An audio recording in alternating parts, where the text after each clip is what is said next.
Hello friend, मैं शिशिर Sharma 9+ year experience developer हूँ। आज मैं स्टार्ट करने जा रहा हूँ रिएक्ट जेएस का 7th ट्यूटोरियल। आज के इस ट्यूटोरियल में हम ES6 के बारे में पढ़ेंगे। तो दोस्तों, वीडियो को स्टार्ट करते हैं।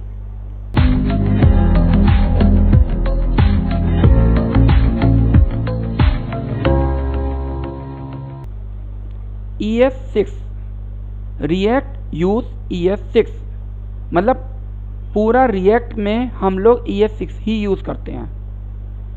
कहने का मतलब है, अगर आपको रिएक्ट में अच्छा कमांड करना सीखना है तो आपको ES6 का बेसिक अच्छे से क्लियर होना चाहिए।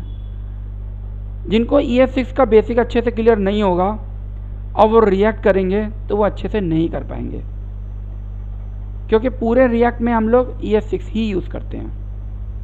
तो अब बात यह आती है कि आखिर ES6 है क्या। एक्चुअली ES6 क्या है, एक जावास्क्रिप्ट ही है। तो जावास्क्रिप्ट जो बनी थी वो 1995 में बनी थी, और उसके बाद 1995 के बाद जावास्क्रिप्ट के अंदर कुछ ना कुछ चेंजेस तो आए थे, बट 2015 में बहुत ज़्यादा मेजर चेंजेस आए थे। बहुत नई नई चीज़ें बन चुकी थी, क्लासेस, एरो फंक्शन, बहुत सारी नई चीज़ें आ गई थी। फिर हम लोग उसे 2015 से ES6 के नाम से जानते हैं। ES6 को हम लोग स्क्रिप्ट 6 भी बोलते हैं। और उसके बाद से 2015 के बाद से एवरी ईयर स्क्रिप्ट के वर्जन निकलते रहते हैं। जैसे 2016 में ES7 बना, 2017 में ES8 बना। इस तरीके से एवरी ईयर अपडेशन होते रहते हैं। बट मेजर अपडेशन जो हुआ था जावास्क्रिप्ट के अंदर वो 2015 में ही हुआ था। इसीलिए आज भी हम लोग यही बोलते हैं कि हम लोग रिएक्ट में ES6 यूज़ करते हैं। ये नहीं बोलते हैं कि रिएक्ट के अंदर ES7 यूज़ करते हैं, ES8 यूज़ करते हैं या ES9 यूज़ करते हैं, ऐसा नहीं बोलते हैं। क्योंकि जो मेजर चेंजेस आए थे वो ES6 के ही अंदर आए थे, और उसके बाद जो आ रहे हैं वो एवरी ईयर अपडेट तो हो रहे हैं, बट कुछ ना कुछ छोटा मोटा मतलब अपडेट होता रहता है। अब थोड़ा हम और अच्छे से इसको समझ लेते हैं, थोड़े हिस्ट्री देख लेते हैं ECMAScript की। एक्चुअली 1995 में जावास्क्रिप्ट बनी थी, और उसके बाद इस जावास्क्रिप्ट को ECMAScript का स्टैंडर्ड मिला। 1997 में ही उसे मिल चुका था, ECMAScript उसका नाम पड़ गया था, बट ये जावास्क्रिप्ट के नाम से ही पॉपुलर थी। उसके बाद 1997 में ES1 भी रिलीज़ हुआ था। इसी तरीके से 1998 में ES2 रिलीज़ हुआ, 1999 में ES3 रिलीज़ हुआ, ES4 भी रिलीज़ हुआ होगा बट शायद वो चल नहीं पाया, इसलिए ES5 आया था 2009 में, और फिर ES6 जो आया था वो 2015 में आया था। तो कहने का मतलब है ECMAScript क्या है, एक जावास्क्रिप्ट ही है। मतलब जावास्क्रिप्ट का एडवांस वर्जन ECMAScript है। ECMAS का नाम पहले भी था, बट 2015 में आके ये ECMAScript के नाम से पॉपुलर हुआ, मेजर चेंजेस होने के कारण। अब बात ये है कि आखिर इसके अंदर ES6 के अंदर क्या क्या नए फीचर्स हैं। एक्चुअली ES6 के अंदर तो बहुत सारे फीचर्स हैं, और ये एक बहुत बड़ा कोर्स है। अगर मैं इस पर वीडियो बनाने लगूँ तो इस पर बहुत सारे वीडियो बन जाएंगे, बट ये रिएक्ट का ट्यूटोरियल है, इसलिए मैं आपको बस केवल एक ही वीडियो में ES6 का ओवरव्यू दे रहा हूँ। और यहाँ मैंने आपके सामने स्क्रीन पे जो लिखे हैं ये ES6 के न्यू फीचर, मतलब फीचर तो बहुत सारे हैं, बट मैंने आपके सामने उन फीचर्स को फोकस किया है जो हमें सबसे ज़्यादा यूज़ करने पड़ते हैं। मतलब पढ़ने आपको सारे ही पढ़ेंगे, बट इनका सबसे ज़्यादा यूज़ होता है, इसलिए मैं आपको इनके बारे में बता देता हूँ। क्योंकि अगर मैं आपको इनके बारे में नहीं बताऊँगा और रिएक्ट के ट्यूटोरियल को आगे बढ़ा दूंगा तो आगे समझने में बहुत प्रॉब्लम होगी। इसलिए मैं इस वीडियो में आपको ES6 के फीचर क्लियर कर रहा हूँ। तो क्या क्या है ES6 के फीचर हमें क्लियर करने हैं। हमें समझना है वेरिएबल्स क्या होते हैं, क्लासेस क्या होती हैं, एरो फंक्शंस क्या होते हैं, डिस्ट्रक्शन क्या होती है, मॉड्यूल्स क्या होते हैं, और टेम्पलेट स्ट्रिंग क्या होती है। मतलब टेम्पलेट लिटरल भी बोल सकते हैं इसे। इन सब फीचर्स के बारे में हम देखेंगे। तो रिएक्ट जो बनी थी वो 2013 में बनी थी और ES6 जो आई थी वो 2015 में आई थी।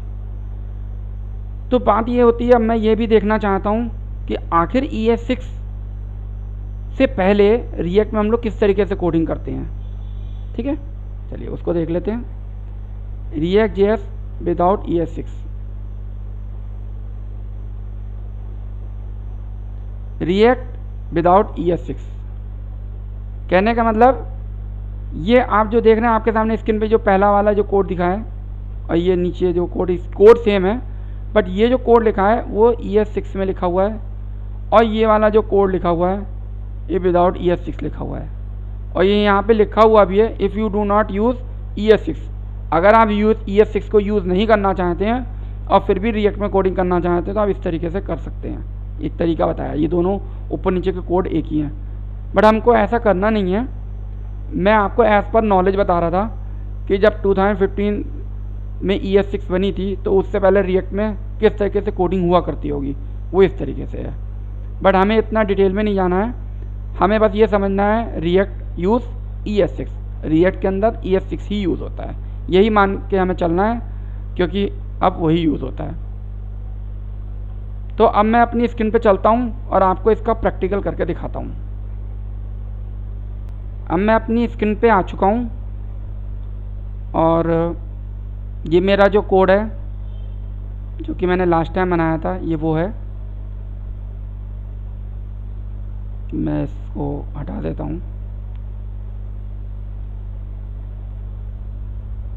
कोड को थोड़ा फ्रेश कर लेता हूँ। यस, अननेसेसरी कोड रिमूव कर दिया मैंने, रन कर लिया एक बार।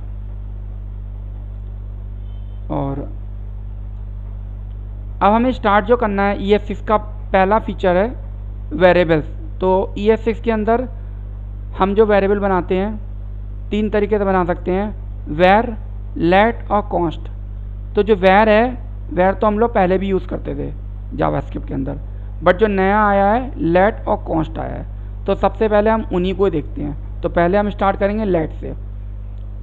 देखिए मैंने एक वेरिएबल बनाया लेट A=4, ठीक है, और ये एक ब्लॉक बनाया। मतलब लेट का जो होता है यूज़ वो ब्लॉक स्कोप होता है, ठीक है। अब मैं ऐसा करता हूँ, यहाँ पे एक A=5 कर दिया।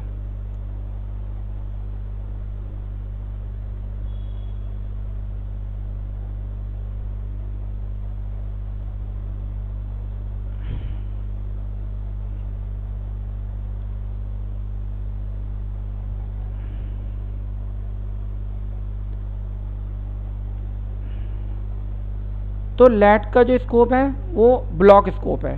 कहने का मतलब है इस ब्लॉक में A की वैल्यू क्या है, 5 है, तो इस ब्लॉक में A की वैल्यू आपको 5 ही मिलेगी। बट इस ब्लॉक के बाहर A की वैल्यू क्या है, 4 है, तो ब्लॉक के बाहर A की वैल्यू आपको 4 ही मिलेगी। तो देखिए ब्लॉक के अंदर A को हमने प्रिंट किया तो ये क्या प्रिंट करेगा, 5 प्रिंट करेगा। और ब्लॉक के बाहर भी हमने A प्रिंट किया है तो किसको प्रिंट कर देगा, इस वाले A को प्रिंट करेगा, 4 को। तो ब्लॉक के अंदर 5 रहेगी वैल्यू और ब्लॉक के बाहर इसकी वैल्यू 4 हो जाएगी, क्योंकि हो क्या जाएगी, वो 4 ही है इसकी वैल्यू। तो हम इसे रन करते हैं।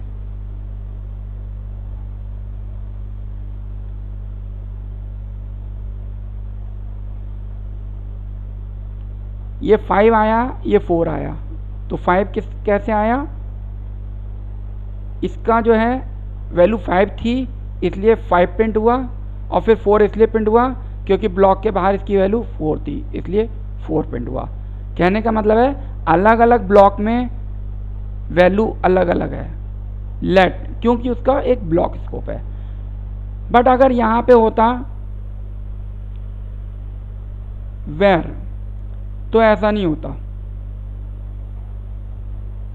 वेर की वैल्यू यहाँ A=4 है और ब्लॉक के अंदर आप क्या कर रहे हैं, A को में 5 डाल रहे हैं, तो A की वैल्यू 5 हो गई है।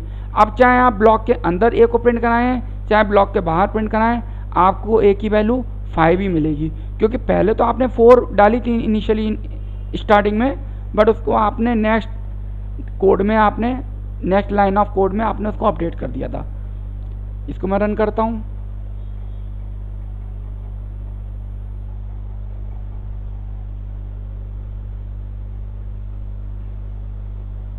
फाइव तो कहने का मतलब ये है, अब आपको वेर के बारे में डिफरेंस समझ में आ गया होगा। तो वेर को हम क्या बोलते हैं, इसका स्कोप फंक्शन स्कोप है, मतलब इस पूरे फंक्शन में इसकी वैल्यू इस तरीके से रहेगी। कहने का मतलब है अगर आपने उस फंक्शन के अंदर नीचे कहीं वैल्यू चेंज करी है तो नेक्स्ट लाइन ऑफ कोड में उसकी वैल्यू चेंज ही मिलेगी आपको। ठीक है, अब हम लोग देखेंगे कॉन्स्ट। देखिए कॉन्स्ट का यूज़ अगर आपको देखना है तो आपको इसको क्या करना पड़ेगा, कॉन्स्ट।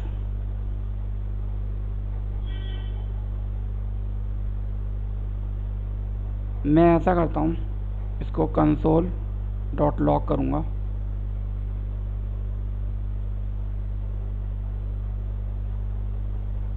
कॉन्स्ट का यूज़ भी ब्लॉक स्कोप ही होता है, बट कॉन्स्ट को समझने के लिए हमें ये कोड हटाना पड़ेगा, तभी अच्छे से क्लियर होगा। इसको मैंने हटा दिया, इसको रन करते हैं। मतलब कॉन्स्ट का मतलब होता है जैसे आपको जिसकी वैल्यू आप फिक्स करना चाहते हो और आप चाहते हो कि उसकी वैल्यू पूरे कोड में कोई चेंज ना कर सके।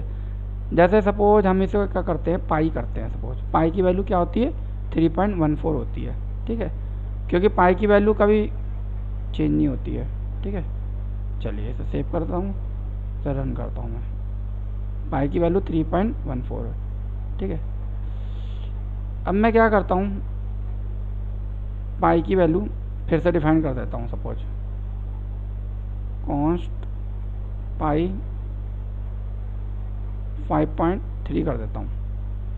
इसको सेव करता हूँ। ये देखिए पहली बात तो यहीं पे एरर आ गई, और नहीं इसको हम हटाते हैं, ऐसे करते हैं, सॉरी। ठीक है, यहाँ पे रन हो गया है। अब देखिए यहाँ पे एरर आ गई,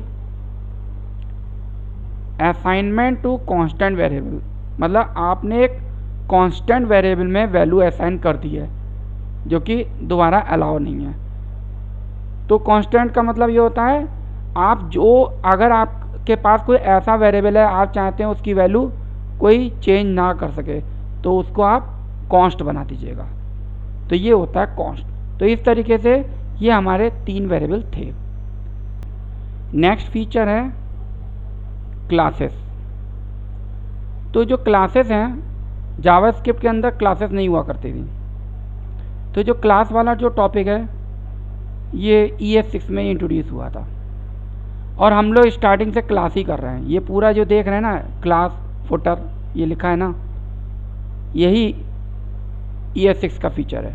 मतलब जावास्क्रिप्ट के अंदर क्लास बनाना पॉसिबल नहीं था, बट इसके अंदर बहुत सारे और भी वर्क हैं। जैसे हम लोग, वो मैं आपको बता देता हूँ।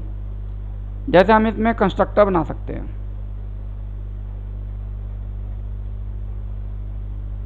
ये देखिए, ये कंस्ट्रक्टर भी बना सकते हैं। और जब भी आप कंस्ट्रक्टर बनाएंगे तो इसके अंदर एक सुपर, इसको ज़रूर कॉल करना होगा तभी ये रन करेगा। इसको कॉल करना ज़रूरी होता है। और अब आप अपना कर सकते हैं। सपोज मेरा एक वेरिएबल है नेम कॉमा एज, ये 2 वेरिएबल हैं। दिस डॉट नेम, नेम कर लिया, एज दिस डॉट एज।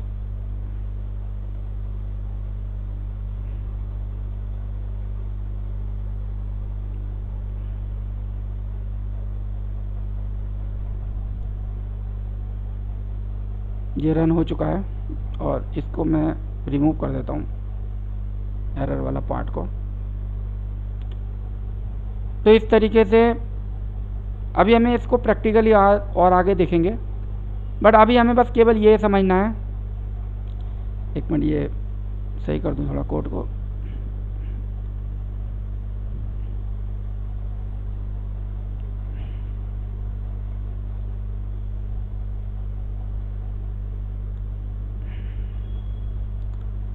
तो अब आप ये देख सकते हैं यहाँ पे ये पूरी क्लास दी हुई है, लाइन नंबर 1 से लाइन नंबर 22 तक। ये पूरी एक कंप्लीट एक क्लास है जिसमें क्या क्या हो रहा है। ये तो रिएक्ट को इंपोर्ट करा है, ये एक अलग चीज़ है। यहाँ से क्लास स्टार्ट हुई, क्लास का नाम क्या है, फुटर है, जहाँ हम एक्सटेंड कर रहे हैं रिएक्ट डॉट कंपोनेंट, मतलब इसे हम लोग इनहेरिटेंस बोलते हैं, मतलब इसको हमने इनहेरिट कर लिया है। उसके बाद इसके अंदर एक कंस्ट्रक्टर फंक्शन बना हुआ है जो कि ऑटोमेटिकली कॉल होगा, और एक रेंडर फंक्शन बना हुआ है, ठीक है। तो इस तरीके से हम लोग ES6 के अंदर क्लासेस बनाते हैं। अब हमारा टॉपिक है एरोज फंक्शन, जो कि बहुत इम्पोर्टेंट है ES6 के अंदर। तो मैं ऐसा करता हूँ, इस कोड को रिमूव कर देता हूँ। एक्चुअली अभी मैंने आपको कंस्ट्रक्टर का यूज़ करके नहीं दिखाया, बस मैंने आपको ये बताया कंस्ट्रक्टर होता क्या है, ठीक है। जिन लोगों ने इससे पहले क्लास ऑब्जेक्ट की कोडिंग कर रखी है PHP या C++, तो वो लोग तो समझ गए होंगे कंस्ट्रक्टर क्या होता है। बट जिनको नहीं पता उनके लिए मैं बता देता हूँ। कंस्ट्रक्टर क्या होता है, क्लास के अंदर एक फंक्शन होता है जो ऑटोमेटिकली कॉल हो जाता है, जिसको हमें कॉल नहीं करना पड़ता है। बट इसको हम आगे यूज़ करके देखेंगे। बस अभी आपको केवल इतना समझना है कि ES6 के अंदर क्लास का एक कॉन्सेप्ट होता है और उसके अंदर कंस्ट्रक्टर किस तरीके से बनाते हैं, और कंस्ट्रक्टर के अंदर एक सुपर नाम का फंक्शन बनाया जाता है। इस तरीके से उसकी कोडिंग करी जाती है। अभी हम आगे इसको प्रैक्टिकली देखेंगे तो और अच्छे से क्लियर हो जाएगा। फिलहाल अभी हमें एरो फंक्शन करना है, तो मैं इसको हटा देता हूँ और इसको भी रिमूव कर देता हूँ। अब मुझे एरो फंक्शन समझने के लिए बहुत सिंपल सा तरीके से बताता हूँ। सपोज मान लीजिए मैंने एक वेरिएबल बनाया, उसी तरीके से हमने एक फंक्शन बनाना। सपोज ये फंक्शन बनाया,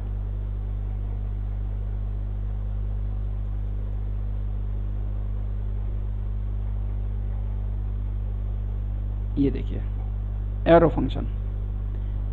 आप एरो फंक्शन को समझने के लिए सबसे अच्छा आसान तरीका है, आप उसे एज ए वेरिएबल की तरह ट्रीट करिए। जैसे हमने वेरिएबल A=4 लिखा है ना, ठीक उसी तरीके से वेरिएबल B=, और फंक्शन जब भी बनाते हैं हम लोग पैरेंथेसिस के अंदर लिखते हैं।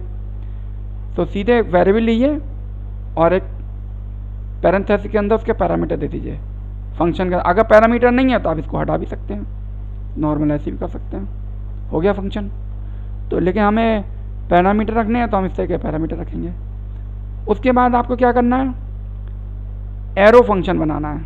ये देखिए एरो फंक्शन बनाने के लिए आपको इस तरीके से बनाना पड़ेगा, और उसके बाद उसकी आपको बॉडी लिखनी पड़ेगी। ये बन के तैयार हो गया आपका एरो फंक्शन का सिंटैक्स। अब मुझे इसमें क्या करना है, रिटर्न x + y। ये देखिए बहुत से लोग क्या करते हैं, एरो फंक्शन पे काम कर रहे हैं काफ़ी समय से, लेकिन उनको एकदम से कॉन्सेप्ट क्लियर नहीं हो पाता है, ठीक है। तो मैं उनके लिए बता रहा हूँ, इस तरीके से हम लोग बनाते हैं। देखिए मैंने इसे सेव कर दिया, बट अभी हमने इसे यूज़ नहीं किया है, अब मुझे इसको यूज़ करना है, ठीक है। तो मैं क्या करता हूँ, console.log करूँगा,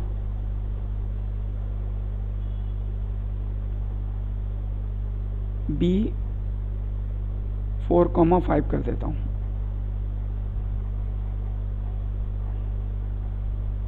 और यहाँ पे क्या मैसेज आ रहा है, A assign but never use. तो इसे मैं कमेंट कर देता हूँ, इसको मुझे यूज़ नहीं करना, बस आपको समझाने के लिए बताया था। अब ये रन हो चुका है, इसको मैं रन करके देखूँगा।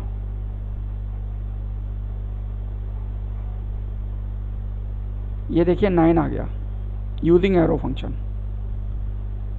थोड़ा और अच्छे से इसे कर लेते हैं। ये देखिए ऐसे किया, इस तरीके से, ये देखिए ये एरो फंक्शन, ये है एरो फंक्शन मेन। तो कहने का मतलब आप उसे एज ए वेरिएबल ट्रीट करिए, वेरिएबल की तरह समझने की कोशिश करिए, और एरो फंक्शन इसलिए लिख लीजिए। अब हमें अगर इसे विदाउट पैरामीटर रखना है तो ऐसे भी रख सकते हैं। सपोज इसमें मुझे कोई पैरामीटर ही नहीं रखना है, सिंपल एक मैसेज प्रिंट करना है, ऐसे भी कर सकते हैं। रिटर्न यहाँ पे लिख सकते हैं शिशिर, ऐसे करके देखता हूँ। देखिए शीर्षक लिख के आ गया। तो ये था हमारा एरो फंक्शन।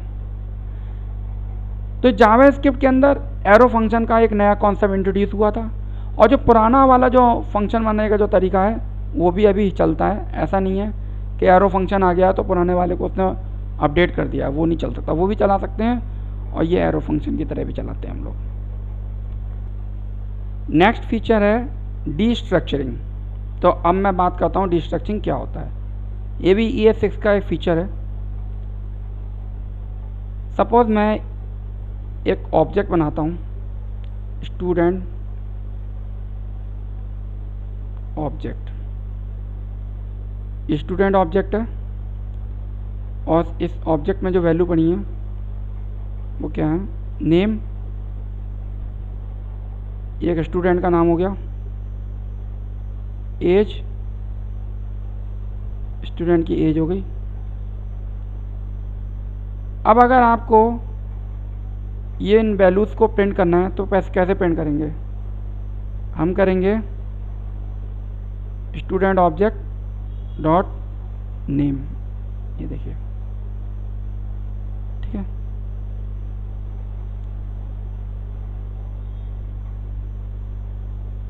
ये देखिए नेम आ गया शिशिर। अगर हमें एज प्रिंट करना है तो हम एज भी प्रिंट कर सकते हैं इस तरीके से, एज प्रिंट होगा। बट कोई ऐसी प्रॉब्लम नहीं है। बट टॉपिक हमारा क्या है, डीस्ट्रक्चरिंग। बट इसमें करना क्या पड़ रहा है, पहले हमें ऑब्जेक्ट का नाम लिखना पड़ता है, फिर डॉट लगा के उस वेरिएबल का नाम लिखना पड़ता है, इस तरीके से प्रिंट होता है। और डीस्ट्रक्चरिंग में क्या होता है, अब देखिए हम डीस्ट्रक्चरिंग में क्या करेंगे, वैल लिया और मैं क्या करता हूँ, मैंने लिख दिया नेम कॉमा एज कर दिया और सीधे सीधे इस ऑब्जेक्ट को इसके अंदर डाल दिया। अब आपको इतना लंबा लिखने की ज़रूरत नहीं है, आप केवल नेम भी लिखेंगे ना तो भी प्रिंट हो जाएगा।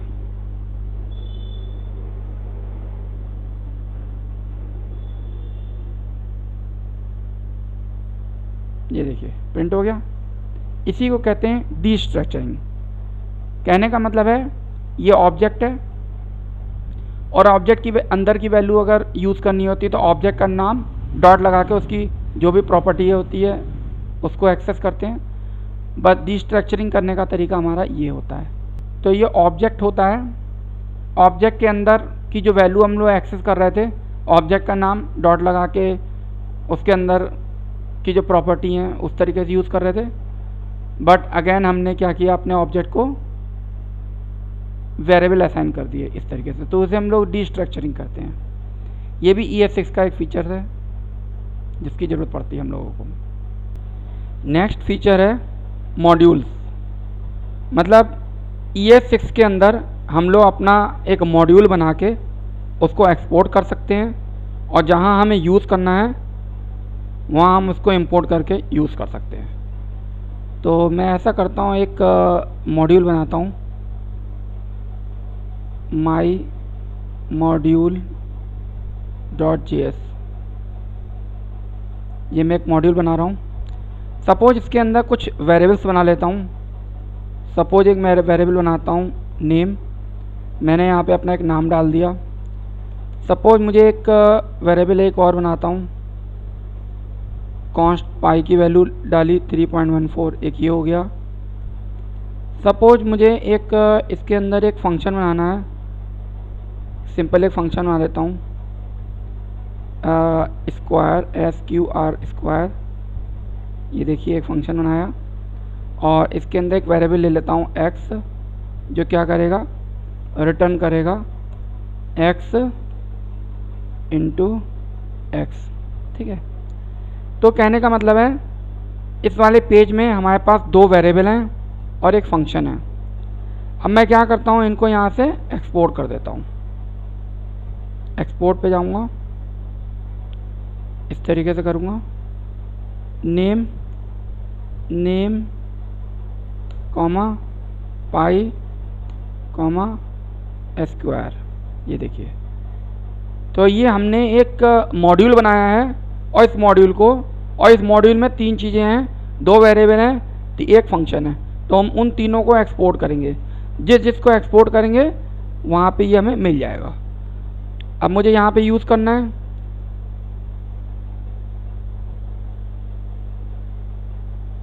इंपोर्ट, तो जिस तरीके से एक्सपोर्ट किया है ना सेम उसी तरीके से इंपोर्ट कर लीजिए, पूरा पूरा ऐसा कैसा कॉपी कर लीजिए।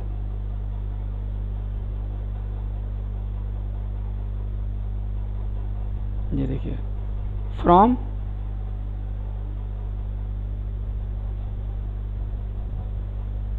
माई मॉड्यूल, मतलब यहाँ से हमने बनाया और एक्सपोर्ट कर दिया और यहाँ हमने इंपोर्ट कर लिया। अब हम मुझे यहाँ पे यूज़ करना है, ऐसा करता हूँ मैं इसको हटा देता हूँ और मुझे कंसोल डॉट लॉग मैं लिखता हूँ नेम,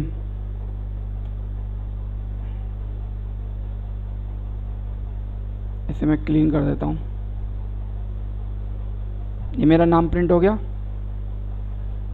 आप देख सकते हैं नेम नाम का मैंने यहाँ कोई वेरिएबल नहीं बनाया है, वेरिएबल मैंने बनाया है लेकिन इस पेज में बनाया है और यहाँ से मैंने एक्सपोर्ट कर दिया है और यहाँ इंपोर्ट करके यूज़ कर रहा हूँ। दूसरे वाले को यूज़ करता हूँ कंसोल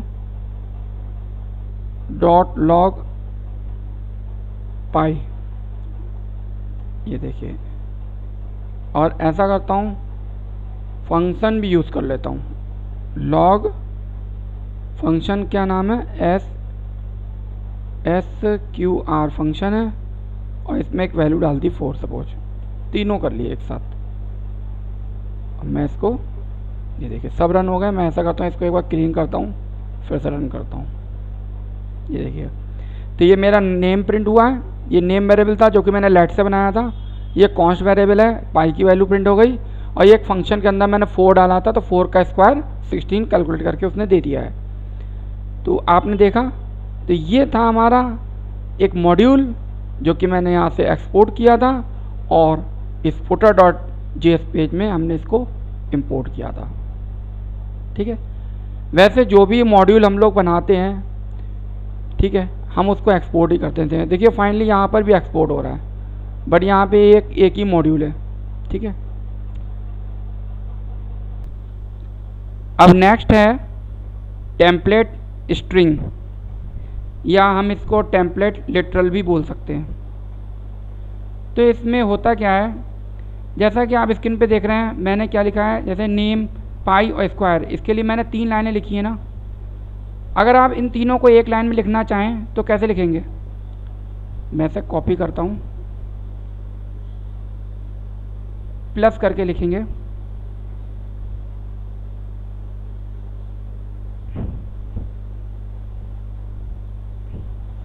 और इसको मैं यहाँ से हटा देता हूँ। तो ये जो स्टाइल जो आप देख रहे हैं ये जावा स्क्रिप्ट का ओल्ड स्टाइल है कि ये मैंने पहला वेरिएबल लिखा, फिर प्लस लगा के दूसरा वेरिएबल लिखा, फिर प्लस लगा के तीसरा जो भी फंक्शन है वेरिएबल है मैंने वो लिखा। तो मैंने यहाँ पे क्या कर रखा है, कॉन्कैटिनेट किया है और कॉन्कैटिनेट करने के लिए क्या लगाया है, प्लस लगाया है। अब जैसे मान लीजिए सपोज हमें साथ में कोई मैसेज चाहिए तो हम लोग कैसे करते थे, इस तरीके से करते थे। पाई लिखना है, ये देखिए पाई,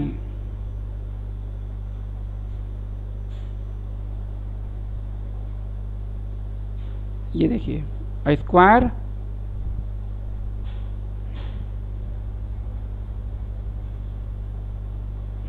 स्क्वायर,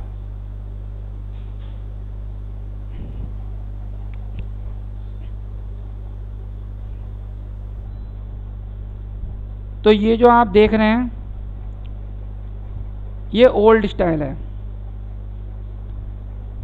बट अब हम लोग अगर टेम्पलेट लिटरल का यूज़ करेंगे तो हमें क्या करना होगा, मैं इस लाइन को कॉपी करता हूँ। उस केस में हमें क्या करना होगा, ये बैकटिक यूज़ करना होगा, ये है बैकटिक। तो ये कीबोर्ड में 1 के से बराबर में दिया हुआ है बैकटिक, इसको लगा लीजिएगा शुरुआत में और ये लास्ट में। इसी को हम लोग टेम्पलेट लिटरल भी बोलते हैं। अब मैं ये सब हटा दूंगा, इसकी मुझे कोई ज़रूरत नहीं है।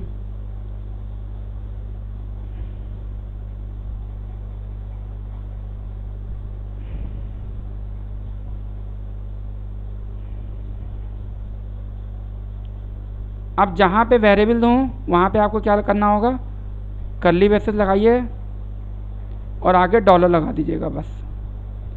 अब ये फिर वेरिएबल आ गया, इसको कर्ली ब्रेसेस के अंदर लीजिए और इसके आगे डॉलर लगा लीजिए। सेम ऐसे ही इसको भी कर्ली ब्रेसेस में ले लीजिए और इसके आगे डॉलर लगा लीजिए। तो ये वाला जो है ये ओल्ड स्टाइल है, जैसे कि हम पहले जावास्क्रिप्ट में करते थे, प्लस लगा लगा के कॉन्कैटिनेट करते थे। बट ये वाला जो न्यू वाला जो आप स्टाइल देख रहे हैं ये ES6 का स्टाइल है। बस एक आपको बैकटिक लगाना पड़ता है स्टार्टिंग में और एक एंड में लगाना होता है, और नॉर्मली जिस तरीके से आपको लिखना है वैसे लिख लीजिए। बस जहाँ पे वेरिएबल की बात आएगी वहाँ पे क्या करिएगा, आप उसे कर्ली ब्रेसेस में लीजिएगा और आगे आप डॉलर लगा लीजिएगा। इसी तरीके से ये फंक्शन है, यहाँ भी हमने सेम वही काम किया है। तो अभी मैंने आपके सामने जो ES6 के फीचर्स बताए थे वो सबसे ज़्यादा इम्पॉर्टेंट फीचर्स हैं जिनकी आपको बहुत ज़रूरत पड़ेगी रिएक्ट करने के लिए। वैसे अभी ES6 यहाँ पे कोई ख़त्म नहीं हुआ है, ES6 के अंदर तो बहुत कुछ है, ठीक है। तो वो आपको और अच्छे से डिटेल में पढ़ना है तो आप नेट पे कहीं सर्च करके ही पढ़ सकते हैं। और अगर आप चाहते हैं कि मैं आपके लिए वीडियो बना के दूँ तो आप कमेंट के थ्रू मुझे बता दीजिएगा, मैं ES6 पे और कुछ और फीचर्स के साथ और वीडियो बना कर दे दूँगा। फ़िलहाल आज के लिए मैं अपने वीडियो को यहाँ फिनिश करता हूँ और उम्मीद करता हूँ कि आप लोगों को ES6 का बेसिक क्लियर हो गया होगा। तो मैंने आपको वही चीज़ें बताई हैं जो सबसे ज़्यादा यूज़ होती हैं, तो आपको इनका आना ज़रूरी है। अगर आपको इनमें भी अगर डाउट होगा तो आपको आगे रिएक्ट करने में प्रॉब्लम हो सकती है। तो इस वीडियो को आप रिपीट करके 2-2 बार देखिए, अच्छे से देखिए और इन छोटे छोटे पॉइंट्स को अच्छे से क्लियर करिए, तभी आप आगे बढ़िए। क्योंकि रिएक्ट कर रहे हैं आप, अगर आपको बेसिक क्लियर हो जाएगा तो आगे आप कोडिंग तो कर ही लेंगे, लेकिन अगर बेसिक में अगर आपको डाउट हो गया तो आगे आके आपको रिएक्ट में कुछ समझ में नहीं आएगा। तो दोस्तों आज मेरा वीडियो यहाँ फिनिश होता है। जो लोग मेरे चैनल में नए आए हैं वो मेरे चैनल को सब्सक्राइब करें और आप मेरे कमेंट को मेरे वीडियो को आप कुछ कमेंट या कुछ फीडबैक भी दे सकते हैं। और साथ में एक बेल आइकन होता है, अगर आप उसे प्रेस करेंगे तो मेरे वीडियो के नोटिफिकेशन भी आपको मिलते रहेंगे। जैसे ही मैं कोई नया वीडियो डालूंगा तो उसका नोटिफिकेशन आप तक पहुंच जाएगा मेरे वीडियो का, तो आप वो भी कर सकते हैं। तो दोस्तों आज मैं अपने वीडियो को यहाँ फिनिश करता हूँ। धन्यवाद, बाय बाय।